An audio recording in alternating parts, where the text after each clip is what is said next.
Hello everyone, this is CA Prajakta Munde. Hope आप सब लोगों की प्रिपरेशंस बहुत अच्छे से चल रही हैं for the upcoming examinations.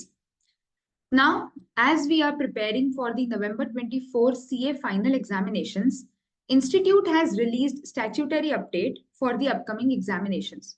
So in this video, I'll be discussing the amendments that have been provided as a part of the statutory update by the Institute.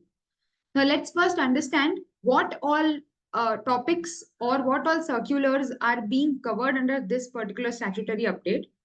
So, for the upcoming November 24 examinations, the October 23 edition of the study material is relevant. So, the study material that is available, October 23 study material should be referred for the upcoming examinations. That has been amended by the Finance Act 23. So basically the assessment year that will be applicable in your case would be assessment year 24-25. Provisions as amended by Finance Act 23 would be applicable. Further, all the notifications or circulars up to 30th of April, right? So up to 30th of April जो भी circulars notifications भी issue हुए हैं वो भी सारे आपके syllabus के लिए आपके examinations के लिए relevant हैं. So हमारे module के release होने के बाद लेकिन 30th अप्रैल के पहले पहले तक जितने भी सारे और सर्क्यूलर्स या नोटिफिकेशंस आए हैं वो सारे भी हमें हमारे एग्जामिनेशन से पहले कवर करने हैं. So in this statutory update that particular additional part has been covered. So the significant notification circulars up to 30th of April have been covered in the statutory update. So let us discuss. बहुत ज्यादा major amendments या conceptual amendments नहीं है, छोटे छोटे से changes हैं, एक एक करके डिस्कस करते जाएंगे. सबका पहले कॉन्सेप्ट समझते जाएंगे. जिस भी सेक्शन में अमेंडमेंट है पहले उस सेक्शन को समझेंगे, बिकॉज बहुत बार ऐसे होता है कि हमें वो सेक्शन एकदम से याद नहीं आता. ऑब्वियस सी बात है, इतना कुछ पढ़ रहे हैं आप लोग, इतने सारे सब्जेक्ट्स पढ़ रहे हैं. सो पहले हम उस सेक्शन को एक बार रिकॉल करेंगे, इस सेक्शन में क्या दिया हुआ है, then what is the specific amendment or change that has been given in this particular circular. So the first chapter that is capital gains. Capital gains में क्या चेंज हुआ है, छोटे छोटे से चेंजेस हैं, एक एक करके चलते हैं. Expanded the list of specified securities notified for the purposes of section 47 7AB. Now first, what is section 47? So section 47 basically prescribes that what are the transactions that are not considered as transfer. ऐसे कौन से transactions है जिसको transfer नहीं माना जाएगा. अब अगर ट्रांसफर नहीं माना जाएगा तो बाय डिफॉल्ट सी बात है, कैपिटल गेन हेड ही नहीं लगेगा उसके ऊपर, कैपिटल गेन टैक्स कैलकुलेट नहीं होगा, राइट? तो 47 सेक्शन में बहुत सारी अलग अलग कंडीशंस दी हुई हैं जो हम लोगों ने पढ़ी भी हैं, होल्डिंग सब्सिडरी से रिलेटेड, अमालगमेशन से रिलेटेड एक्सेट्रा, जहां पर आपको ऐसे कंडीशंस या स्पेसिफिक केसेस दिए गए हैं जब असेट तो एक जगह से दूसरी जगह ट्रांसफर हो रही है, असेट तो एक व्यक्ति से दूसरे व्यक्ति के पास जा रही है, बट इनकम टैक्स उसको ट्रांसफर रिकॉग्नाइज नहीं कर रहा है. 47(7)(ab) सेक्शन क्या बोलता है? It provides that any transfer of a capital asset being, क्या होनी चाहिए कैपिटल असेट, आइदर बॉन्ड और global depository receipt referred to in section 115AC और rupee denominated bond of an Indian company, किसी भी इंडियन कंपनी का rupee denominated bond और derivative और any other security as may be notified by the central government made by a non-resident. So transfer कौन कर रहा है? Non-resident कर रहा है on recognized stock exchange which is located in a IFSC center. So basically capital asset जो specified capital assets है जो हमने अभी बात करी, global depository receipt, rupee denominated bond etc., which are being transferred by a non-resident in a recognized stock exchange which is located at IFSC is not considered as transfer.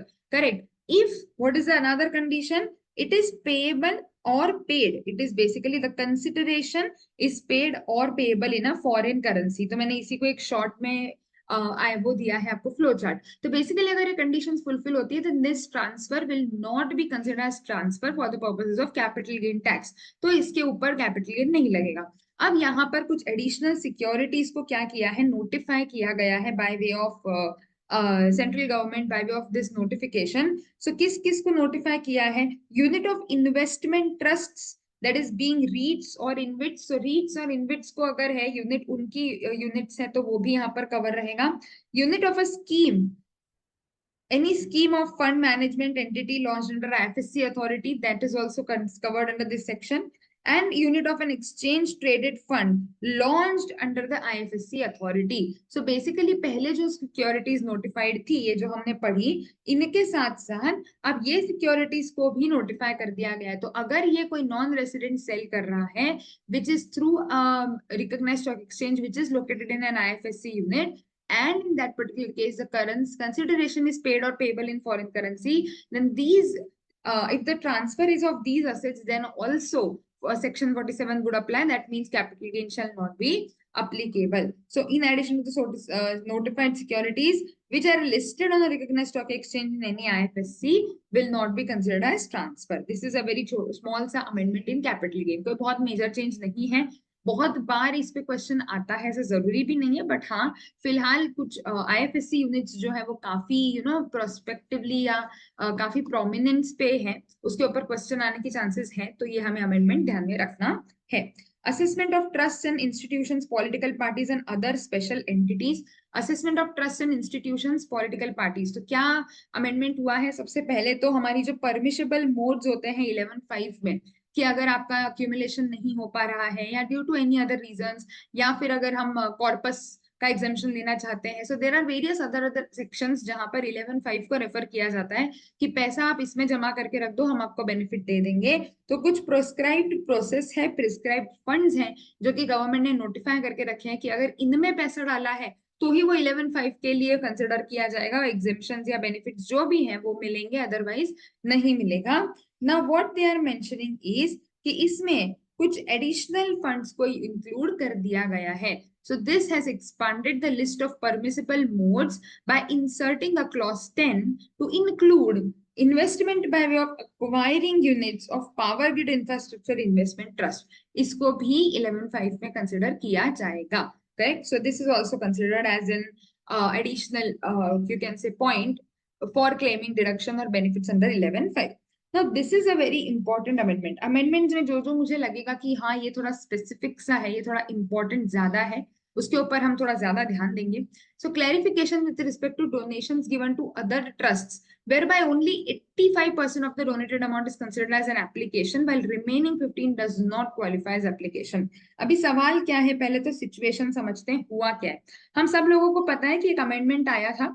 उस amendment में ये बोला गया था कि अगर आप आपके ट्रस्ट में से किसी दूसरे ट्रस्ट को पैसे दे रहे हो तो वो दूसरे ट्रस्ट का 15% तो वैसे ही अक्यूमुलेट होता ही है, मतलब एक डीम्ड अक्यूमुलेशन है.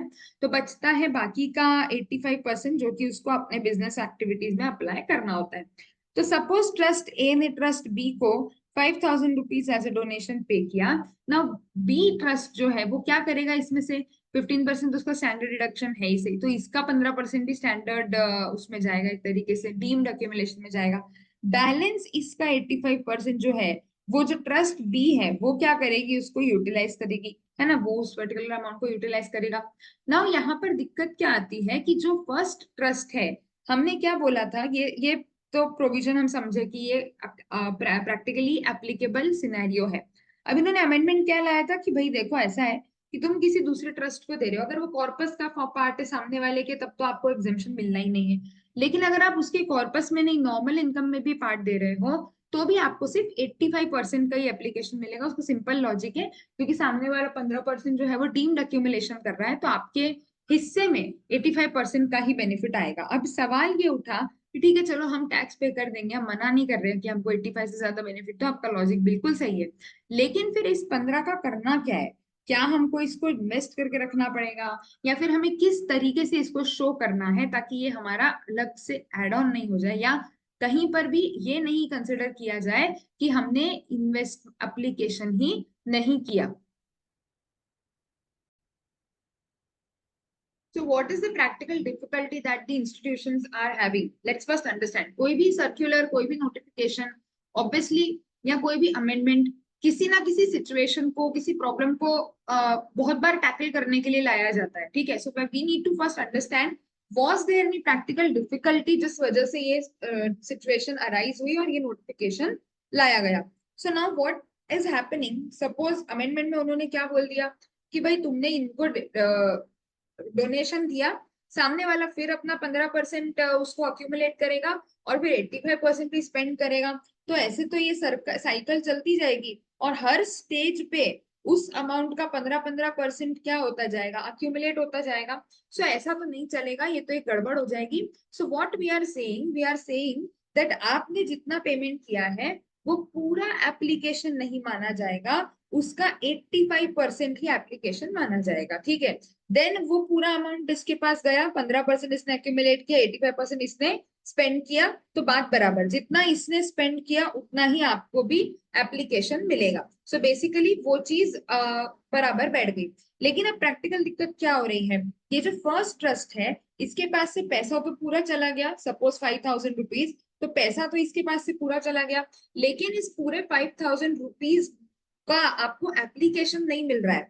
तो what are we suppose to do for the balance 15% was the question, ठीक है। उसको क्या करें, उसको हमको 11/5 में अक्यूमुलेट करके रखना पड़ेगा क्या, और अगर अक्यूमुलेट करना भी पड़ेगा तो कैसे करेंगे, हमारे पास फंड्स तो है नहीं।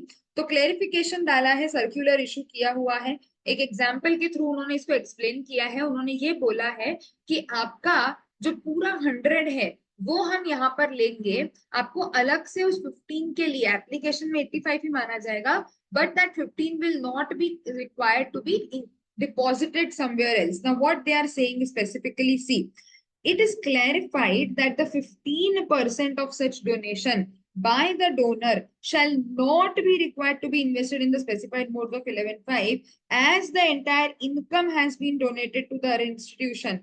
Thus, it is eligible for exemption. Now, how will that exemption be calculated? पूरा अमाउंट जो आपने डोनेट किया है उस पूरे का डिडक्शन आपको 80 पूरा एप्लीकेशन नहीं माना जाएगा, लेकिन उस 15% को आपको अलग से कहीं पर इन्वेस्ट करने की जरूरत नहीं है। एग्जैक्टली होगा कैसे, let's understand by a numerical example that they have presented. So trust 1 की इनकम है suppose 300। What is the scenario that they are saying, trust 1 ने ट्रस्ट 2 को दिया, ट्रस्ट 2 ने ट्रस्ट 3 को दिया, और फिर ट्रस्ट 3 ने इसको अपने बेनिफिट्स के लिए यूज किया।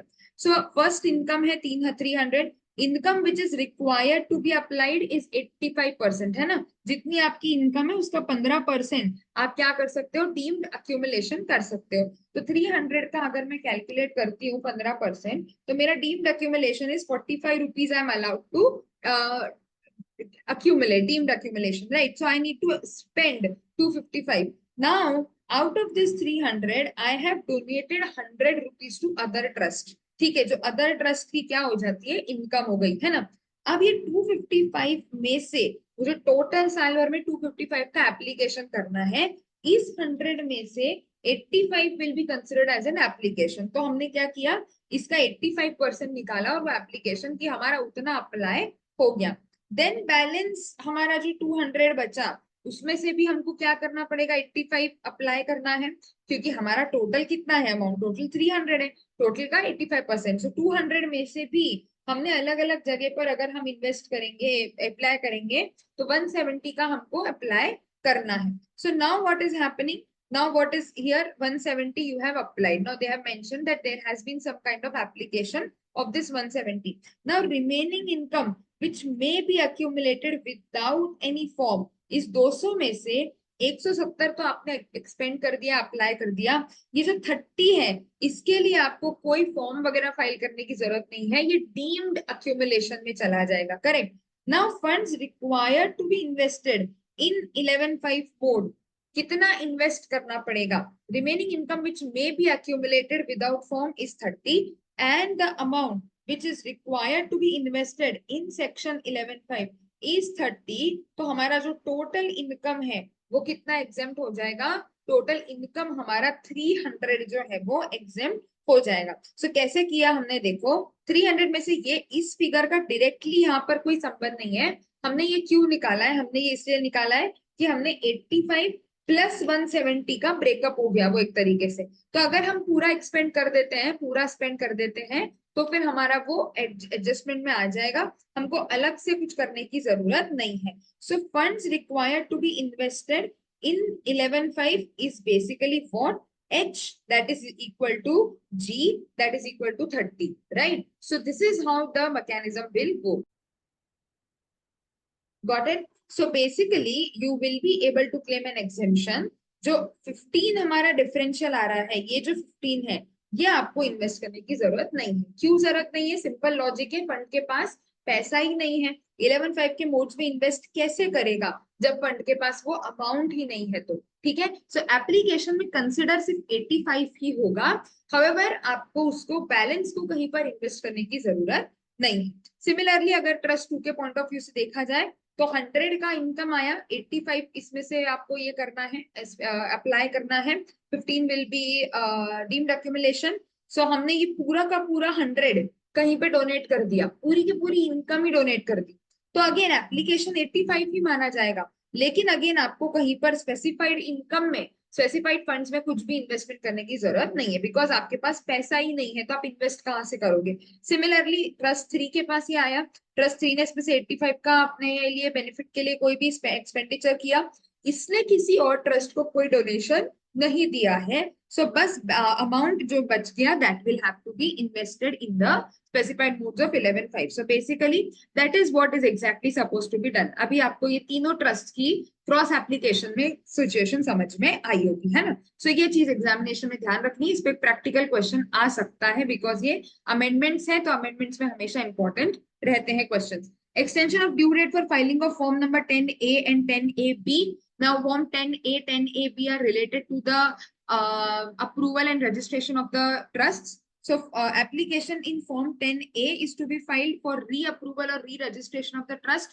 तो अगर कोई भी ट्रस्ट है, इंस्टीट्यूशन है जो कि रजिस्टर्ड है, अगर हम उसको री रजिस्ट्रेशन करवा रहे हैं, then in that particular case आप फॉर्म 10A फाइल करते हो, और in case of a provisional approval or registration as the case may be. In the other case, such as renewal of approval or registration, final approval of or registration, form 10AB is required to be filed. So ये दोनों forms file करने होते हैं respective cases में। सिर्फ specific इतनी सी बात बोली है इसमें उन्होंने कि हमारा जो प्रोविजन है उसमें हमने क्या कर दिया है, टाइम एक्सटेंड किया हुआ है। So what why have they extended the time, वो ध्यान से समझने की जरूरत है।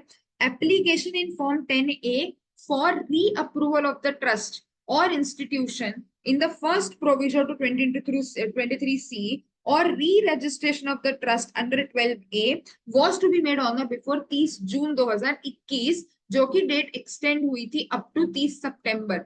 और सिमिलरली 10AB का जो फॉर्म था वो भी आपको अप्लाई फॉर्म फाइल करना होता है। This is for final approval of the trust or final registration where such trust was provisionally approved or provisionally registered. Registration is to be filed at least 6 months prior to the expiry of the period of the provisional approval or registration, or within 6 months of the commencement of the activities. Where such time limit expires before 30 September, the extended time limit up to 30 September 2023 would be applicable. So basically उन्होंने क्या बोल दिया कि हमने वो time limit बढ़ा दिया। तो आपको जो टाइम लिमिट है, बेसिकली प्रोविजनल रजिस्ट्रेशन से फाइनल रजिस्ट्रेशन लेने के दो चीजें होती हैं, या तो again there is an amendment in this provision, but अभी हम पहले जो था वो बात कर रहे हैं कि अगर आप प्रोविजनली अप्रूव्ड थे तो आपका प्रोविजनल अप्रूवल जब एंड होने वाला होगा उसके लास्ट 6 मंथ्स के पहले आपको फाइनल रजिस्ट्रेशन के लिए करना है apply. So at least 6 months prior to the expiry of the period of provisional approval, और अगर आपने पहले कमेंसमेंट शुरू कर दी so within 6 months from the commencement of activities whichever is earlier. Basically अगर ये टाइम लिमिट 30 सितंबर 2023 के पहले खत्म हो रही है तो फिर एक्सटेंडेड टाइम लिमिट कब तक लगेगी आपके ऊपर? 30 सितंबर। अब उन्होंने क्या बोला कि हम 30 सितंबर तक भी किसी वजह से फाइल नहीं कर पाए, ट्रस्ट के फॉर्म्स में बहुत बार टेक्निकल ग्लिचेस भी काफी आ जाते हैं। सो what they have done, they have said कि ठीक है हम ये पर्टिकुलर डेट जो है वो 30 जून 2024 तक एक्सटेंड कर देते हैं। सो बेसिकली सिर्फ इतना सा सर्कुलर है कि जो डेट 30 सितंबर 23 तक एक्सटेंड करी गई थी वो अब 30 जून 2024 तक एक्सटेंड कर दिया गया है। Deduction collection and recovery of tax TDS में बहुत मेजर चेंजेस ज्यादा नहीं है, सिर्फ एक ही सबसे मेजर अमेंडमेंट है जिस पर क्वेश्चन या इवन एमसीक्यू आने के तो पूरे चांसेस हैं। 194O ई कॉमर्स ऑपरेटर वाला जो सेक्शन होता है, आते हैं उस पर एक एक करके चलते हैं। 194A इंटरेस्ट और other than interest on securities, तो हमारे अलग अलग डिपॉजिट्स के ऊपर जब इंटरेस्ट मिलता है उस पर टीडीएस अंडर सेक्शन 194A किया जाता है। 194A टीडीएस के ऊपर एप्लीकेबल है कि अगर ये पर्टिकुलर इंडिविजुअल एचयूएफ है, अपार्ट फ्रॉम इंडिविजुअल एचयूएफ अगर पेमेंट करता है और अगर उसका लिमिट 40,000 या 50,000 exceed होता है या 5,000 depending on different circumstances, then 194A is applicable and TDS is deducted at the rate of 10%. Individual HUFs ये एक जेनरिक कवर नहीं होते हैं। अगर इनका 1 करोड़ या 50 लाख से पार होता है प्रोफेशन या टर्नओवर तो ही इनके ऊपर ये पर्टिकुलर रेट लगेगा। Now, no deduction of tax under section 194A will be made अगर वो हमारे जो बैंकिंग रिलेटेड डिपॉजिट्स होते हैं, that is post office deposits या बैंक एफडीज वगैरह, तो उसमें 40,000 या 50,000 की एक्सटेंडेड लिमिट अप्लाई होगी, राइट। वहां पर उन्होंने एक और सर्टिफिकेट या हम कह सकते हैं एक और डिपॉजिट स्कीम को ऐड किया है। So what they are mentioning over here is कि भाई पोस्ट ऑफिस के ऊपर जो भी था वो पहले से ही 40-50,000 की लिमिट थी। अब हमने क्या बोल दिया, central government has specified that महिला सम्मान सेविंग सर्टिफिकेट जो है इसमें भी अगर आपको कोई इंटरेस्ट मिलता है तो वो भी यहाँ पर स्पेसिफाई कर दिया गया है। So no tax would be deducted under on by the post office on the interest under this scheme since the amount of interest would not exceed. Limit 40,000 कर दी उन्होंने और आइडियली ये जो स्कीम है वो ऑलरेडी प्री डिसाइडेड है कि कितना अमाउंट रहेगा, कितना रेट ऑफ इंटरेस्ट रहेगा, तो वो कभी भी 40,000 के ऊपर जाएगा ही नहीं। तो जब वो जाएगा ही नहीं तो उस पर टीडीएस कभी भी नहीं होगा। सो इन शॉर्ट कंक्लूजन ये है कि इस फंड के ऊपर इंटरेस्ट नहीं किया जाएगा, ठीक है। No deduction of tax at source under 194 on dividend. 194 क्या है, dividend paid by unit of an IFSC which is primarily engaged in the business of leasing of an aircraft to a company being a unit of an IFSC primarily engaged in the business of a leasing of an aircraft. So basically एक कंपनी जो कि खुद engage है business of leasing of aircraft में, दूसरे कंपनी जो कि एंगेज है बिजनेस ऑफ लीजिंग एयरक्राफ्ट में, आईएफएससी में है और एक दूसरे को डिविडेंड दे रही है, तो 194 अप्लाई नहीं होगा। क्या क्लेरिफाई किया है, देखो, no tax is required to be deducted under 194 dividend paid by any unit of an IFSC primarily engaged in the business of leasing to a company being a unit of IFSC. तो दोनों ही IFSC की units हैं which is again engaged in the business of leasing or of aircraft, then दोनों same है, दोनों units of IFSC है, दोनों लीजिंग ऑफ एयरक्राफ्ट है, ये पेमेंट डिविडेंड का हो रहा है, इस पर टीडीएस नहीं होगा। provided, what are the conditions? Provided payee has furnished a statement cum declaration to the payer। तो जो रेसिपिएंट कंपनी है उसने एक स्टेटमेंट दे दिया है कि ये डिविडेंड हमारा 1034B में एग्जेम्प्ट है। तो क्योंकि डिविडेंड इनकम एग्जेम्प्ट है इसीलिए टीडीएस से क्या हो रहा है, उसको रिलैक्सेशन मिल रहा है। Payer would not deduct tax on payment made or credited to the recipient after the date of receipt of the copy. और ये जो भी डिटेल्स है ये टीडीएस रिटर्न में देना है। ऐसा नहीं है कि टीडीएस नहीं किया है तो रिटर्न में फाइल नहीं करना है। क्या लिखा है देखो, and furnish the particulars of all the payments made to the recipient on which the tax has not been deducted. तो टीडीएस रिटर्न में आपको ऑफर करना पड़ेगा। ऐसा नहीं चलेगा कि भाई हमने तो डिडक्ट ही नहीं किया तो हमने रिटर्न में भी ऑफर नहीं किया, विच is a common system which is followed कि टीडीएस होगा तो ही उसको हम रिटर्न में ऑफर करेंगे, अदरवाइज नहीं करेंगे। वैसा सिस्टम यहाँ पर नहीं चलेगा। सो बेसिकली दो कंडीशंस फुलफिल होनी चाहिए, आपके पास एक डिक्लेरेशन होना चाहिए, उसी बेसिस पर आप श्योर होगे कि हाँ ये इनकम 1034B में एग्जेम्प्ट है, और क्योंकि 1034B में एग्जेम्प्ट है इसीलिए टीडीएस के ऊपर नहीं करना है। No deduction of tax at source under 194I on lease rental or supplemental lease rental made by a person to a person being a unit of an IFSC for lease of a ship।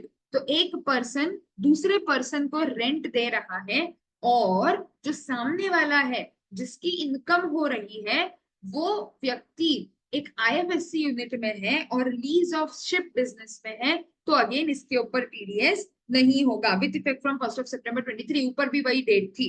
क्या बोला है, again proof क्या होना चाहिए कि ये income exempt है। Income किसकी हो रही है, इनकम उस बंदे की हो रही है, उस बिजनेसमैन की हो रही है जो आईएफएससी में यूनिट है जिसकी, और उसका वो आपका शिपिंग का बिजनेस है ना, लीज ऑफ शिप का बिजनेस है। तो क्या बोल रहा है, अगेन यहाँ पर भी lessor has to furnish a verified statement cum declaration to the lessee giving details कि हमारा जो इनकम है वो हम 80 LA ऑप्ट कर रहे हैं और हमारा इनकम जो है वो अलाउड है फुल डिडक्शन के लिए। क्या लिखना है देखो, relevant to the 10 consecutive assessment years for which it is opting for 80 LA. 80 LA is again exemptions to the IFSC units, therefore he will not deduct TDS, but again यहाँ पर statement में offer करना पड़ेगा।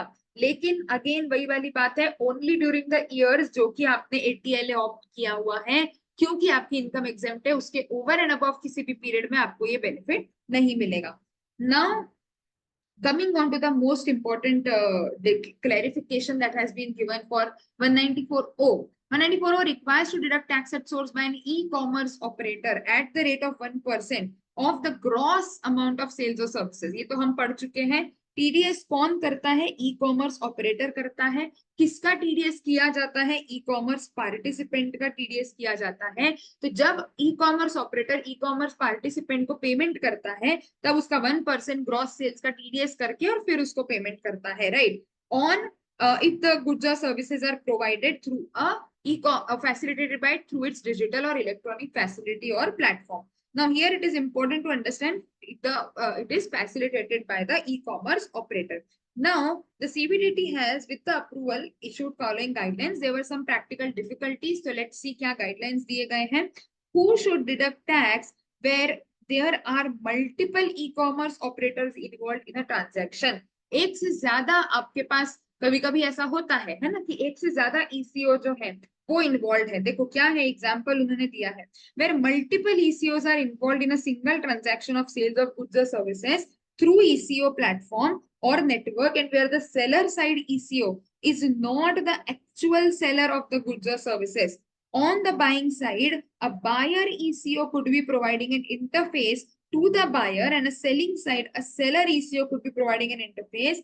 Then who will be deducting TDS? The ECO who is actually making the payment to the seller. Ultimately देखो TDS किसका करना है? Seller का करना है। तो जो ECO है जो कि अल्टीमेटली सेलर साइड का ईसीओ है, देखो सपोज आप किसी प्लेटफॉर्म पर रजिस्टर करते हो और वो प्लेटफॉर्म एक ऐसा प्लेटफॉर्म है जो कि अलग अलग दूसरे प्लेटफॉर्म्स को कॉमन मर्ज करता है, जैसे मिंत्रा हो गया या आपका अमेजोन हो गया, इन सबको एक कॉमन प्लेटफॉर्म। तो आप इस पर गए, इस ईसीओ के थ्रू आप लेट्स से मिंत्रा पर गए और फिर यहाँ से पर आपने वो परचेस किया, तो सेलर साइड का जो सेलर ने अपने गुड्स जो है वो मिंत्रा पर अपलोड करे थे।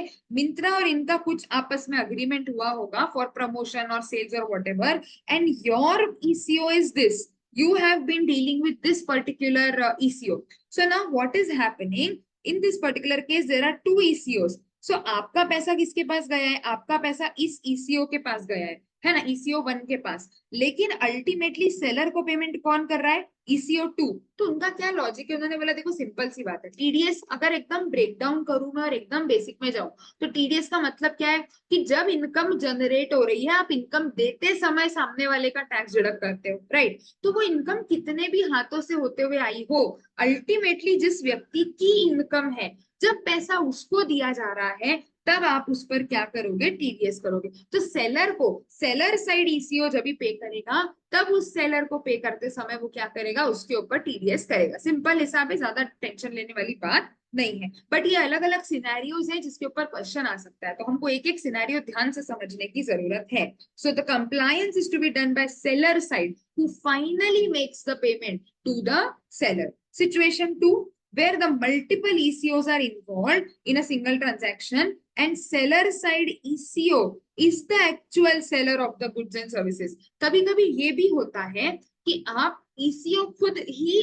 अपना प्लेटफॉर्म है, मतलब मैक्सिमम केसेस में तो जो ECO होता है वो एक फैसिलिटी प्रोवाइड करता है सेलर के लिए। सपोज मैं सेलर हूँ, है ना, मैं सेलर हूँ, मैं एक ECO पे गई, सपोज मेरा गारमेंट्स का बिजनेस है, तो मैंने अपने आप को अमेजोन पे रजिस्टर किया, अमेजोन पे बायर आया, उसने मेरे गुड्स पसंद करे, उसने परचेस किया, अमेजोन ने मुझे पेमेंट करते समय टीडीएस कर दिया, सिंपल। लेकिन ये भी तो हो सकता है कि मैंने खुद का एक प्लेटफॉर्म बना दिया, तो मैं खुद ही सेलर हूँ और मैं खुद ही ईसीओ हूँ, लेकिन हो सकता है कि मेरा अभी नया नया प्लेटफॉर्म है, बहुत सारे लोग मुझे व्यू नहीं कर रहे होंगे या मेरा गुड्स एक प्रॉपर रीच तक नहीं जा पा रहा, तो मैं एक और ईसीओ के साथ कोऑर्डिनेट करा, मैं खुद भी ईसीओ हूँ, मैंने एक और ईसीओ के साथ कोऑर्डिनेट किया, उसने एक और ईसीओ के साथ कोऑर्डिनेट किया, और अल्टीमेटली मैं कस्टमर तक पहुंची हूँ। तो अल्टीमेटली जो ईसीओ हूँ, seller is the, again seller is itself the eco. तो अब क्या हो रहा है देखो, बायर ने ईसीओ 1 को कांटेक्ट किया, ईसीओ 1 और ईसीओ 2 ने आपस में कोऑर्डिनेशन करके रखा है, और ईसीओ 2 जो है वो सेलर को पेमेंट करेगा, where seller is also an ECO. तो अब अलग से किसी तीसरे को पेमेंट होने नहीं वाला है, तो कौन टीडीएस डिडक्ट करेगा? ईसीओ 2। अगेन लॉजिक ऊपर वाले जैसा ही है, जो eco, weather he is the first eco, second eco, third eco, fourth eco, वो ईसीओ जो कि सेलर ईसीओ को पेमेंट कर रहा है, फिर अगर सेलर खुद ही ईसीओ है, तो फिर वो ईसीओ जो इस सेलर को पेमेंट कर रहा है वो टीडीएस करेगा, क्योंकि ये खुद का टीडीएस तो कर नहीं सकता, और अगर इसको ग्रॉस अमाउंट मिल गया तो टीडीएस कौन करेगा, है ना। सो यहाँ पर ही क्या हो जाएगा? टीडीएस हो जाएगा। Getting this point? So this is how you have to go. Now there are a lot of cases where there are certain discounts which are given. होता है ना, हम लोगों को बहुत बार डिस्काउंट्स भी दिए जाते हैं, या फिर बहुत बार ये होता है कि आपको डिलीवरी चार्जेस लगते हैं, है ना। हम लोगों ने गुड्स ऑर्डर करे, उस पे 50 रुपए 100 रुपए का डिलीवरी लगा, और फिर हमको वो गुड्स जो है वो सप्लाई हुए, या फिर कन्वीनियंस फीस, अलग अलग नाम से वो लोग चार्ज करते हैं, और फिर आपको वो पेमेंट करते हैं। अब हो सकता है ये जो कन्वीनियंस चार्जेस हैं, डिलीवरी चार्जेस हैं, ये सेलर को नहीं जा रहा हो। जैसे क्या हो सकता है, सपोज अमेजोन क्या कर रहा है, अमेजोन सेलर से गुड सेलर ने अपलोड करे, अब अमेजोन क्या किसके लिए रिस्पॉन्सिबल है, सपोज कि वो सेलर के गुड्स को बायर तक पहुंचाएगा, है ना। तो अमेजोन ने डिलीवरी चार्जेस लगाए, क्योंकि डिलीवरी बॉय किसका है? अमेजोन का है, अमेजोन को पेमेंट करना पड़ेगा। तो अमेजोन ने क्या किया, आपके 500 के कुर्ते के ऊपर उसने 50 रुपए का डिलीवरी लगाया, 550 रुपए आपने अमेजोन को पे किए, है ना। Now this 550, this 50 is not the income of the seller, this 500 is the income of seller, right? So question arises, इसके ऊपर हम पेमेंट कितना करें, है ना, हम किस पर्टिकुलर अमाउंट पर पेमेंट करें। क्या बोला जा रहा है, देखो एग्जाम्पल दिया उन्होंने, बहुत ही इजीली समझ में आएगा। बायर ने गुड्स वर्थ 100 बाय किए, उस पर डिलीवरी वगैरह सब देके 118 रुपए हुए। बायर साइड का जो ईसीओ है, सपोज उसने 1 रुपए अपने कन्वीनियंस फीस के रखे, सेलर ने 117 रखे, अपने 2 रुपए के फीस रखे, और अल्टीमेटली 115 ही सेलर को गए। 115 सेलर की इनकम है, जो कि 100 रुपए गुड्स है, उसके बाद उसने कुछ पैकेजिंग चार्जेस वगैरह जो भी उसने चार्ज किया होगा, टोटल उसका charges is 115। But the amount which is collected from the buyer is 118. So the seller side ECO, that is the person who is directly making payment to the seller, will deduct income on the gross amount. ये सबसे important है ध्यान रखने के लिए। तो उसकी income भले ही 115 है, लेकिन उसको मिलेगा भी 115, लेकिन जो ट्रांजैक्शन है उसका कंसिडरेशन ग्रॉस अमाउंट इज 118। तो क्या बोला उन्होंने, TDS will be done on 118। वो क्लेरिफाई करा है उन्होंने कि भाई टैक्स तो तुमको पूरे के ऊपर ही करना पड़ेगा, ग्रॉस सेल्स के ऊपर ही करना पड़ेगा। As per 194O, the transaction on which tax has been deducted, such transaction shall not be liable to be TDS under any other provision. Accordingly, this exclusion will also apply to the amount received by ECO for provision of services which are in connection with the main transaction or the provision of services. However, 194S overrides 194O and states that if tax has been deducted on 194S, जो कि एक specific case है BDA वाला, जो यहाँ पर नहीं लग रहा है, no tax is deductible in 194O। Otherwise एक बार 194O में लग गया तो फिर अलग से टीडीएस। तो हर स्टेज पर टीडीएस करने के बजाय इधर कमीशन 194H लगेगा, कौन सा सेक्शन लगेगा, उन्होंने बोला हटाओ, पूरे पे ओ लगाओ, और पूरे पे ओ लग गया तो वो बाकी सारे सेक्शन से बाहर आ गया, आपको कमीशन के ऊपर कोई टीडीएस करने की जरूरत नहीं है। So tax has been deducted on 118, this amount includes this fees, will not be subject to TDS under any other provision. However, this is subject to provisions of 194S. अगर 194S applicable हो रहा है in a specific situation, तो वो लगेगा, उससे exclusion नहीं है, ठीक है। सो यहाँ पर हमको ये ध्यान रखना पड़ेगा। सो अगर लमसम पे हो गया है, now these points are to be kept in mind. Similarly उन्होंने एग्जांपल 2 भी दिया हुआ है कि बायर ने 100 रुपए दिए, 100 रुपए में से डिडक्ट हुआ, सेलर को 85 ही मिला। Again the tax will be deducted on the full amount and then seller will not be liable to be deduct further TDS under 194H, similar to what we discussed earlier. How will GST and state taxes वगैरह levied? Simple है, जैसे हम बाकी sections में पढ़ते हैं, similar है। अगर आप पेमेंट ड्यू बेसिस पे टीडीएस कर रहे हो तो आपका विदाउट टैक्सेस टीडीएस होगा। अगर आप पेमेंट बेसिस पे डिडक्ट कर रहे हो तो क्योंकि हमारे पास जीएसटी अलग अलग नहीं है तो हमको पूरे पेमेंट के ऊपर ही टीडीएस करना पड़ेगा। परचेज रिटर्न कैसे एडजस्ट होगा? अगर रिफंड हुआ है तो अगले ट्रांजैक्शन में एडजस्ट करना पड़ेगा, अगर गुड्स रिप्लेस हुए हैं तो एडजस्टमेंट करने की जरूरत नहीं है। How will discounts be given? जो मैंने ऊपर भी बोला आपको कि डिस्काउंट्स का कैसे ट्रीटमेंट दिया जाएगा, क्या करेंगे अभी डिस्काउंट्स का। तो अभी suppose label price is 100 and the seller offers a discount of 10, 90 will be receivable from the buyer, तो 90 होगा। डिस्काउंट कौन दे रहा है? सेलर ही दे रहा है। अभी ध्यान से समझो, कॉन्सेप्चुअली समझो, बहुत सिंपल है। बस वो बहुत सारा दे देते हैं ना तो हम कंफ्यूज हो जाते हैं कि यार इतने सारे प्रोविजंस, इतने सारे सर्क्यूलर्स, ये वो, इफ्स एंड बट्स। सिंपल सा है, देखो ध्यान से समझो। सेलर ने खुद ने डिस्काउंट दिया है, 100 रुपए की चीज उसने अपलोड ही 90 पे करी, सवाल ही नहीं पैदा होता कि किसको पता है, मुझे भी नहीं पता कि इसकी वैल्यू 100 थी, सिर्फ सेलर को पता है, ईसीओ को नहीं पता, किसी को नहीं पता। तो आपको क्या करना पड़ेगा? 90 पे टीडीएस करना पड़ेगा।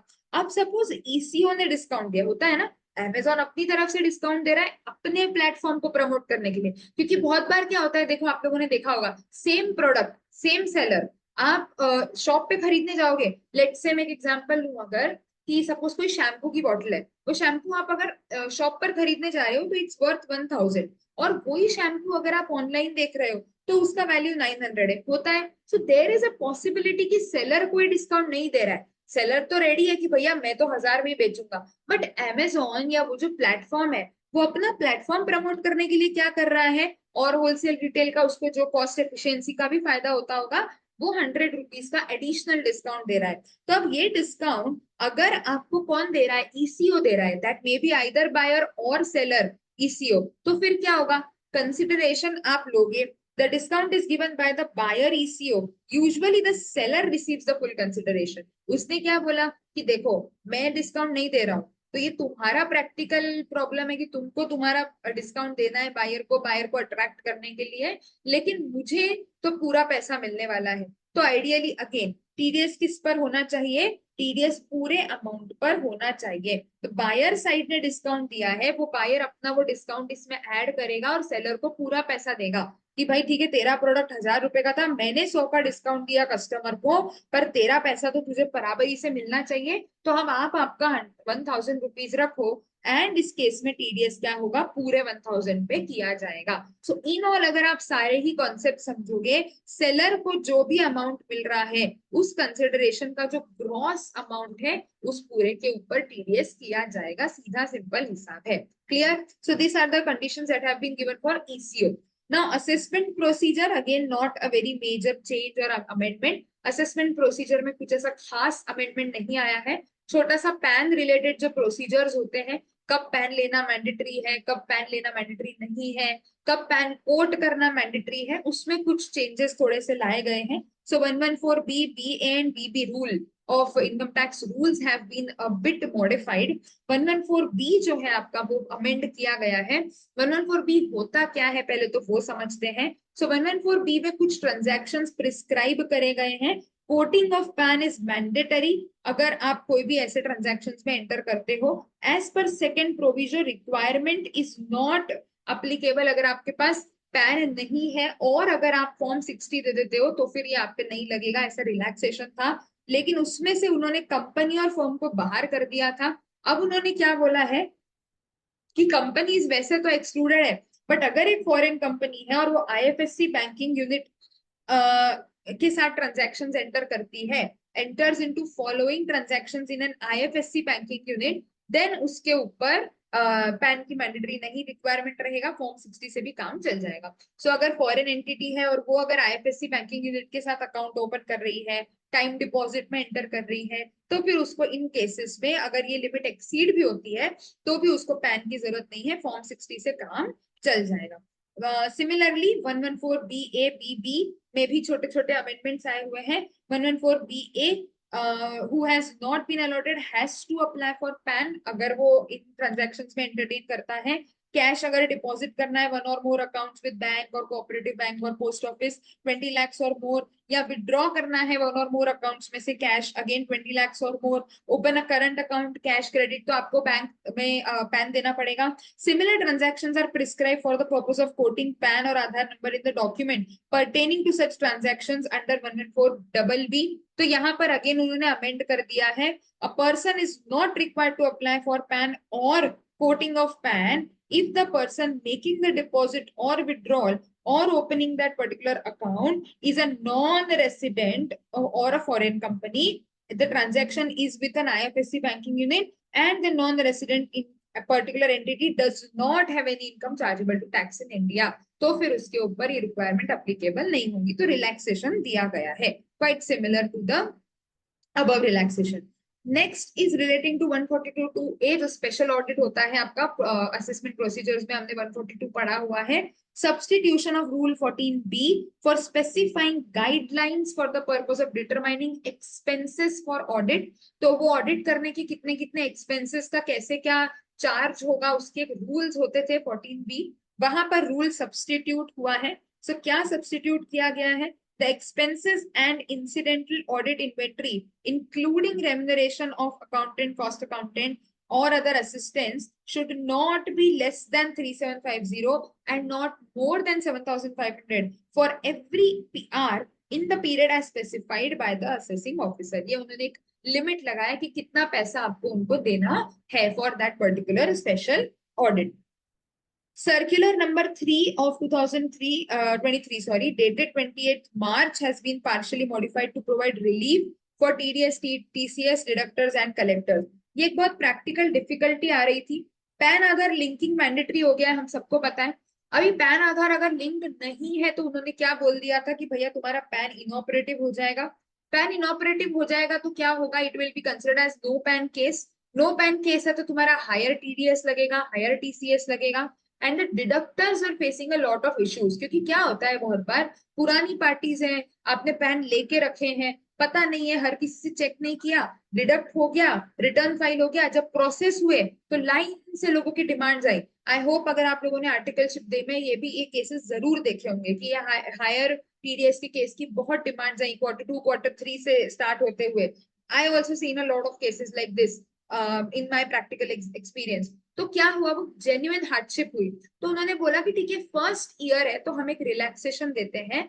अगर आपका जो पैन है वो आधार से 31 मई तक आप लिंक कर देते हो, which is the due date of filing the last quarter's return TDS return, तो हम आपके ऊपर वो हायर रेट वाला इशू नहीं लगाएंगे. तो मतलब सपोज आपके ऊपर डिडक्शन की लायबिलिटी थी, let's say 28th of March को आपने उसको कोई पेमेंट किया जिसपे 2% का रेट है, बट पैन नहीं था, लिंक नहीं था, आधार पैन लिंक नहीं था, तो 20% लगना चाहिए था. लेकिन सामने वाले ने क्या किया? अप्रैल 2024 में 28 मार्च 24 में उसने अपना आधार पैन लिंक करवा लिया.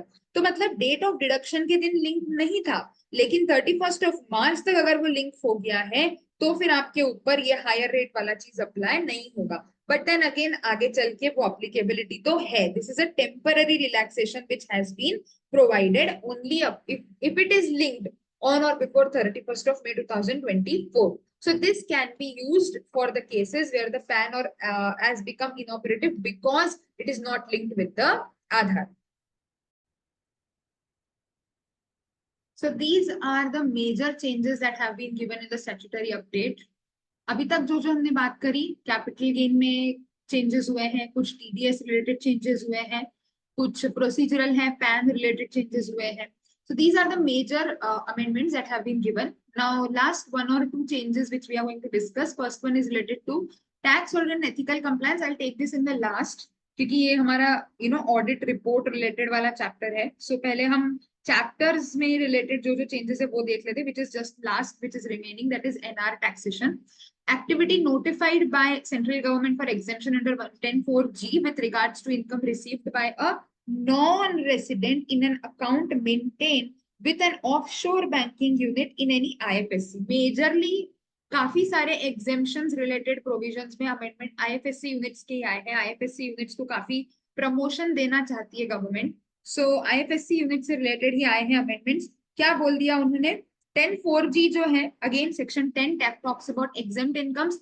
10(4)G बोलता था कि कोई भी नॉन रेसिडेंट को अगर किसी सिक्योरिटी पोर्टफोलियो से या फाइनेंशियल प्रोडक्ट्स वगैरह से विच इज एडमिनिस्टर्ड और managed by portfolio manager on behalf of such non-resident, or it is carried out by the persons notified by central government in an account maintained with an offshore banking unit and IFSC, तो वो exempt होता है ना, वो clearly उन्होंने exempt किया है to the extent such income accrues or arises outside India and not deemed to accrue or arise in India, so then that income would be exempt. That is clearly provided in section 10(4)G.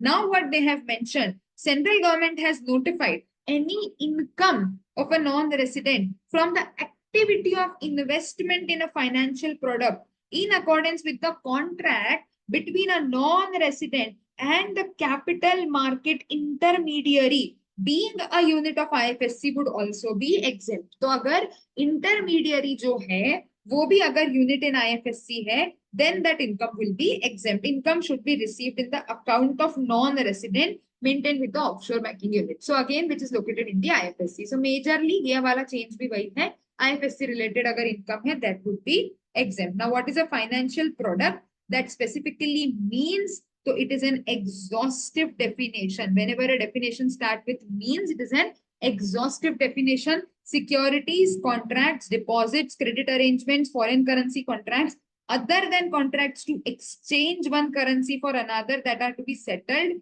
and any other product or instrument that may be notified. Capital market intermediary, matlab intermediary which is registered in the IFSC regulations. So this is what has been again additionally notified. Now let us talk about 2-3 changes that have been given in the 3CD report. 3CD report में एक change तो बहुत common सा आया है, जहां जहां पर आपके ऑप्शनल रेजिम्स के क्वेश्चंस होते हैं। 3CD में काफी सारे पॉइंट्स होते हैं ना जो आप रिपोर्टिंग करते हो, सो उसमें ऑप्शनल रेजिम्स को लेकर के पॉइंट्स होते हैं कि क्या असेसी ने ऑप्ट किया है, क्या फॉर्म फाइल किया है या नहीं, वगैरह वगैरह, that are related to 115 BAA, BAB, BAC etcetera. वहां पर क्योंकि नया एक सेक्शन ऐड हुआ है 115 BAE कोऑपरेटिव सोसाइटीज के लिए, एक और कंसेशनल रेजिम आई है। BAD तो था ही सही, BAE भी आया है। जैसे कंपनीज के लिए BAA BAB 2 है, वैसे कोऑपरेटिव सोसाइटीज के लिए भी अब से 2 है ना, BAD BA। तो वो उन्होंने वो फॉर्मेट में भी चेंज करना पड़ेगा टैक्स रिपोर्ट में, सो वो 115 BAE इंसर्ट किया। ये काफी सारे सेक्शंस में काफी सारे पॉइंट्स में ये चेंज दिखेगा, कॉमन चेंज, ठीक है। सो सिमिलरली ये पॉइंट क्लॉज 8A आपका जो है उसमें ये चेंज हुआ है। देन 115 BAE से रिलेटेड आपका चेंज और भी आगे हुआ है, मैं बताते जाऊंगी जैसे जैसे हम आएंगे। Clause number 12 that talks about कि whether the assessee has opted for a presumptive taxation, इसमें 44ADA एक्सप्रेसली नहीं था, वो ऐड कर दिया उन्होंने, क्योंकि 44ADA भी एक प्रिजम्पटिव टैक्सेशन है, सो वो ऐड कर दिया।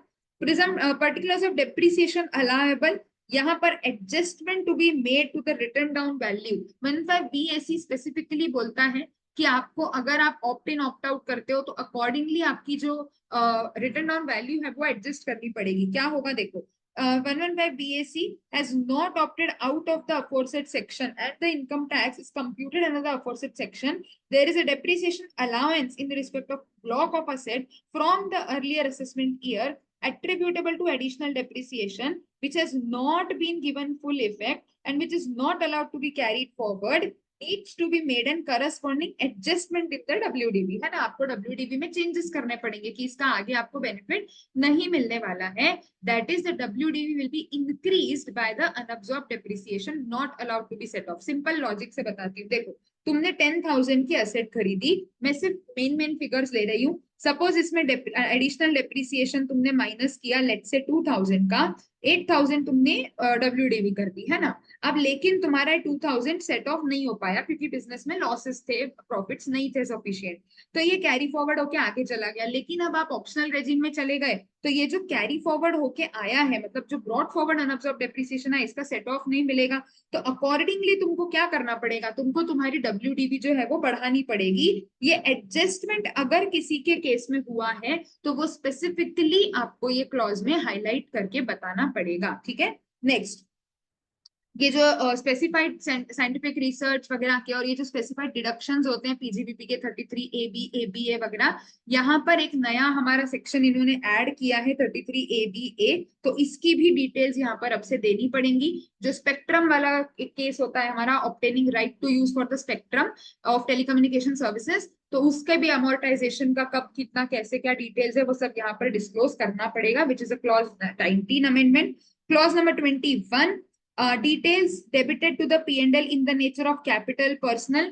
यहाँ पर पेनल्टी रिलेटेड अलग से पॉइंट नहीं हुआ करता था। अगर आप लोगों ने टैक्स ऑडिट्स करे हैं पिछले सीजन में या किसी भी पहले सीजन में, तो ये बहुत कॉमन दिक्कत आती है, बिकॉज पेनल्टी रिलेटेड डिसअलाउंसेस बहुत सारे असेसीज के होते हैं, बट वो यहाँ पर कहीं पे शो नहीं करते आता था क्योंकि स्पेसिफिकली उसको उन्होंने कहीं पर इंक्लूड नहीं किया है। तो अदर में ठीक है हम डाल देते थे, but there was a confusion, disclose करे नहीं करे, सो उन्होंने क्लेरिफाई करके वो क्लॉज में चेंजेस कर दिए। और यहाँ एक और एडिशन कर दिया, any purpose which is an offence और बाय वे ऑफ पेनल्टी, तो ये भी अब यहाँ पर जो लैंग्वेज है सेक्शन 37 का वो इन्होंने यहाँ पर इनकॉर्पोरेट कर दिया है। So to align the reporting requirement with the section 37 का एक्सप्लेनेशन, पेनल्टी रिलेटेड जो भी सारे एक्सप्लेनेशन है वो भी यहाँ पर उन्होंने एड ऑन कर दिए हैं। Next, again clause 22 section 43B में अमेंडमेंट हुआ है। 43BH आया है नया, MSME enterprises, micro and small enterprises के लिए। So if that payment is not made to micro or small enterprises, that has to be disallowed, and all that we have discussed in section 43BH. Accordingly, clause 22 is amended कि आप वहां पर वो reporting कर पाओ। Similarly, details of brought forward losses और depreciation में भी BA, BAB, BAC के साथ अब उन्होंने BAE को भी ऐड कर दिया क्योंकि नया सेक्शन ऐड हुआ है। जैसा मैंने ऊपर बताया कि 2-3 क्लॉजेस में सिर्फ इतना ही चेंज हुआ है कि BA, BAB के साथ अब से BACE भी रहेगा बिकॉज वो नया सेक्शन ऐड हो गया है। So these are the small changes in the clauses of tax audit report. Now this is more of exam में तो है ही सही relevant, अगर आप लोग अभी आपके tax audit seasons में रहोगे जो कि आने ही वाला है, सो वो भी एक इंपॉर्टेंट चीज है कि ये माइन्यूट चीजें आप लोग रिपोर्टिंग के समय ध्यान रखें। 3CD में चेंजेस होते हैं, हम लोग बहुत बार उसको ओवरलुक कर जाते हैं, एंड एक बहुत कॉमन मिस्टेक होता है। आई नो ये हमारे सिलेबस से मे भी रिलेटेड नहीं होगा, बट आई नो बहुत सारे स्टूडेंट्स हो आप लोग जो आप आर्टिकलशिप में हो अभी, और हम लोग क्या करते हैं पिछले साल का ऑडिट रिपोर्ट ओपन करते हैं और पिछले साल की 3CD से इस साल का 3CD क्रॉस चेक कर लेते हैं कि हाँ ठीक है इसमें ये रिपोर्ट किया है, ये रिपोर्ट नहीं किया है, तो ये हम इस साल भी नहीं रिपोर्ट करेंगे। बी केयरफुल कि ये क्लॉजेस में अमेंडमेंट्स हुए हैं तो अकॉर्डिंगली आपका रिपोर्टिंग भी चेंज होगा। हो सकता है लास्ट ईयर में ये चीजें नहीं हो, बट आपके ईयर में अप्लीकेबल हो सकती है। सो एक बिल्कुल पिछले साल का रेफरेंस लेना चाहिए हमको, बट यू आर नॉट, आप लोगों को उस पर डिपेंड नहीं रहना है। अकॉर्डिंगली अगर इस साल का रिपोर्टिंग चेंज हो रहा है तो वो जरूर से ध्यान रखें, है ना। So this is what has been given in the 3CD। all these amendments we discussed which are relevant for November 24 examinations. I hope you all were clear, मैंने सबको explain भी करा।